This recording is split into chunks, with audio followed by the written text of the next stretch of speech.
શું તમારે પણ 7 દિવસમાં 7 કિલો વજન ઉતારવો છે 1000 કેલરીના ડાયટ પ્લાનમાં?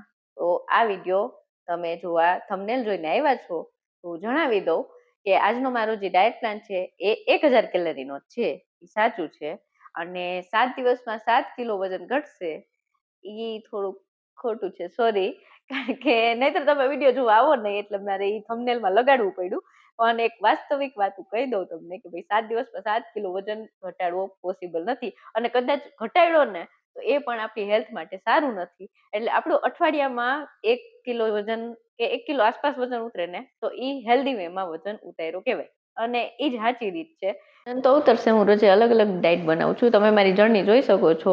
11 ફેબ્રુઆરીથી આજે 7મી જૂન થઈ છે, આજ સુધીની મેં બધા જ વિડીયો મૂક્યા છે રોજના વેઇટ લોસ જર્નીના. એટલે વજન મારું લગભગ 9 કિલો ઉપર ઉતર્યું છે. તો તમને વિશ્વાસ ના હોય તો તમે મારા બીજા વિડીયો જોઈ શકો છો. હું તો કોઈ એક્સપર્ટ તો નથી, એક હાઉસવાઈફ જ છું. પણ વજન ઉતારવા માટે છે ને ઘણી બધી માથાકૂટ કરતી હોય હું, અને હવે થોડું ઘણું શીખી ગઈ છું તો મજા આવે છે. હું કરું છું બધું. પણ તમને અહીંયા લઈ આવવા માટે મારા વિડીયોમાં મેં એમ કીધું હતું. તો પણ હવે આવ્યા જ છો તો જોઈ લો 1000 કેલરીનું મારું ડાયટ પ્લાન, આજની દિનચર્યા. ચલો બતાવું.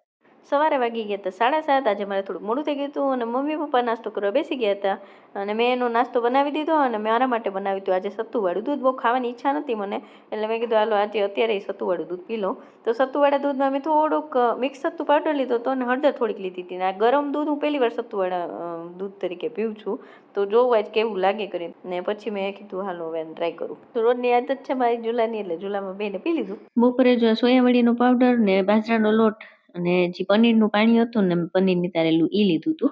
તો 1 ચમચી મેં સોયાવડીનો પાવડર, એટલે આ ચમચીમાં 12 ગ્રામ જેટલો આવે છે, મેં વજન કર્યું તો 12 ગ્રામ સોયાવડીનો પાવડર લીધો અને 40 ગ્રામ જેટલું છે ને મેં લીધું હતું બાજરાનો લોટ અને એમાં નાખ્યું હતું પનીરવાળું પાણી અને એનાથી રોટલો કર્યો હતો. બપોરના વાગી ગયા હતા 2 અને મહેક મમ્મી ને શ્રેત જમવા બેસી ગયા હતા અને હું પણ રોટલો લઈને આવી ગઈ જમવા. અને જો મેં એવી રીતે 2 ચમચી ઘી રેડ્યું હતું. કુડીની 2 ચમચી એટલે આપણી રેગ્યુલર ચમચી 1 નાની ચમચી થાય એમ. જો આ રહી બપોરની મારી થાળી.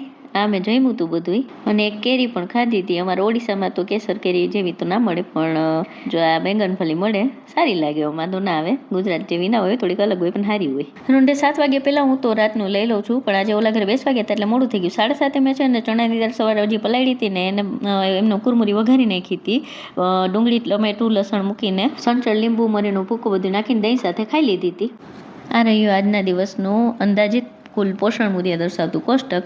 આજે મેં જે કંઈ ખાધું છે ને બધું એમાં બતાવ્યું છે. વેજીટેરિયન તરીકે આપણે પ્રોટીનનું પ્રમાણ વધારવું એ થોડુંક એક ટાસ્ક થઈ જાય છે, પણ છતાં હું કોશિશ તો કરું કે થોડુંક વધારે લઈ આવવું. અને સોયાવડીનું શાક ગરમીને કારણે મને ઈચ્છા નથી થતી એટલે હમણાં હું બહુ બનાવતી નથી. અને સોયાવડી બાકી યુઝ કરું છું જેમ રોટલામાં મેં નાખી એવી રીતે. અને બાકી બધી થોડુંક મેનેજ કરવાની કોશિશ કરું. પણ અને હવે હું 32 બાર ફોર્મ્યુલામાં ખાઉં છું ને એટલે મારાથી જાજુ ખાઈ નથી શકાતું. અને એને તો નોર્મલ ખાતી હોત તો કદાચ 1200 કેલરી જેટલું ખાઈ લે તો મારું પ્રોટીન મેનેજ થઈ જાત. પણ કઈ વાંધો નહીં, મને આમ પેટ તો ફૂલ જ લાગે છે. એવું થાય છે કે મેં તો બહુ જ ખાઈ લીધું એ ટાઈપની ફિલિંગ આવે. નહીતર 1 કેરીમાં હું ધરાવ, મને તો ટાણે 2 કેરી જોતી હતી અને પછી હું એમ સંતોષ કરતી કેરી ખાધી. અત્યારે 1 કેરી માંડ ખૂટાડું છું જમ્યા પછી. એટલે 32 બાર ફોર્મ્યુલાનો ચમત્કાર તો છે જ. મતલબ ચમત્કાર એટલે એકચ્યુઅલી ટેકનિકલી કોઈ ચમત્કાર તો નથી, પણ આપણી હેલ્થ માટે બહુ સારું છે.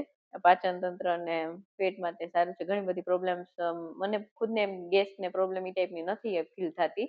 ને ચાવીને વધારે વાર ટાઈમ દઈને ખાવું, અડધી કલાકથી જાજો ટાઈમ લાગે મને બપોરે જમવું ને. એટલે સવારે હું થોડુંક ખાઉં ને એમાંય મને અડધી કલાક જેવો ટાઈમ લાગી જાય છે. એટલે બપોરે થોડુંક વધારે વાર લાગે. સવારે સાંજે તો હું થોડુંક ઓછું ખાઉં તો મને એટલો ટાઈમ ના લાગે, અડધી કલાક થાય તો. ચલો રેડ ક્રોસ માર્ક કરી લઈ. ચલો આજે રવિવાર 7 જૂન 2026 રેડ ક્રોસ માર્કનું નિશાન. અને એકચ્યુઅલી આજ તો રેડ ને ગ્રીન બે મિક્સ કરવું જોઈએ, કારણ કે આજે મેં ખાવા પીવામાં તો ધ્યાન રાખ્યું પણ એક્સરસાઇઝ કે વોકિંગ કંઈ કર્યું નથી. એટલે આટલા દિવસની વેટ લોસ જર્નીમાં પેલું છે દિવસ કે એમાં રેડ ને ગ્રીન બે ક્રોસ માર્ક લગાવ્યો છે મેં. કે આજે અમે ઓલા ઘરે બેસવા ગયા હતા જૂના ઘરે આંટી ત્યાં, તો મારી એક્સરસાઇઝ છૂટી ગઈ છે અને અત્યારે મોડું થઈ ગયું છે. રાતે અત્યારે 9:30 ઉપર તો થઈ જ ગયું છે ઓલરેડી. તો મેં એક્સરસાઇઝ કરી નથી અને હાલ્યું નથી. એટલે રેડ ક્રોસ ગ્રીન ક્રોસ બે મિક્સ કર્યું છે. ખાવા પીવામાં ધ્યાન રાખ્યું પણ એક્ટિવિટી નથી બહુ કરી. અને મારી વેટ લોસ જર્નીમાં હું દર બુધવારે વજન બતાવું છું અને તમને લોકોને મારી પ્રામાણિક સફરમાં સથવારો પુરાવો હોય તો વિડીયોને લાઈક કરી દેજો, ચેનલને સબસ્ક્રાઇબ કરી દેજો અને બેલ આઇકન દબાવવાનું જરાય ભૂલતા નહીં, જેથી નોટિફિકેશન મળે. અને ચલો ફરી પાછા મળીએ આવતીકાલે રાતે 10 વાગે. ત્યાં સુધી ચમકતી ચાંદનીને રજા આપો. જય શ્રી કૃષ્ણ. ખુદની તબિયતનું ધ્યાન રાખજો, પરિવારને બધાનું ધ્યાન રાખજો. કે બાય, જય શ્રી કૃષ્ણ, ગુડ નાઇટ.